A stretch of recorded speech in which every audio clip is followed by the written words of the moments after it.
નમસ્કાર, આપ જોઈ રહ્યા છો સ્પાર્ક ટુડે ન્યૂઝ। વડોદરા શહેરના મંગળ બજાર સ્થિત રોકડનાથ હનુમાનજી મંદિરે હનુમાનજી જન્મોત્સવ નિમિત્તે ધાર્મિક કાર્યક્રમોનું આયોજન કરવામાં આવ્યું હતું। વર્ષોથી અહીં ખૂબ જ શ્રદ્ધા સાથે હનુમાન જયંતીની ઉજવણી કરવામાં આવે છે અને ખૂબ જ ઐતિહાસિક આ મંદિર કહેવાતું હોય ત્યાં મોટી સંખ્યામાં ભક્તો પણ દર્શનાર્થે ઉમટી પડતા હોય છે।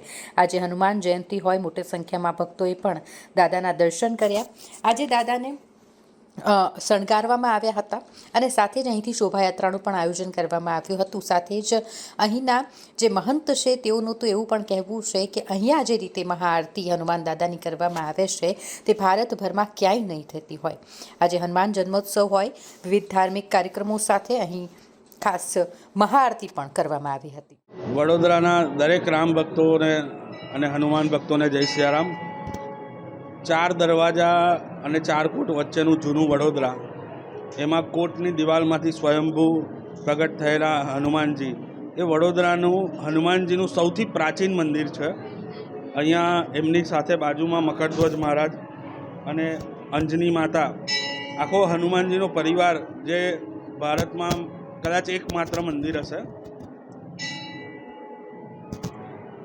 હનુમાન જયંતીના આજના દિવસ નિમિત્તે હનુમાનજીને નિત નવા શૃંગાર કરવામાં આવ્યા છે। મંદિરે આજે 108 હનુમાન ચાલીસાનો હોમાત્મક હવન કરવામાં આવ્યો હતો। તદુપરાંત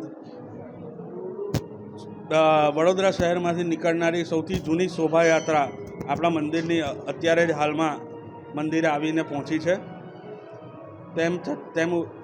તે ઉપરાંત વડોદરામાં અને કદાચ ભારતમાં આપણા મંદિરે જે મહાઆરતી થાય છે એ ક્યાંય નહીં થતી હોય।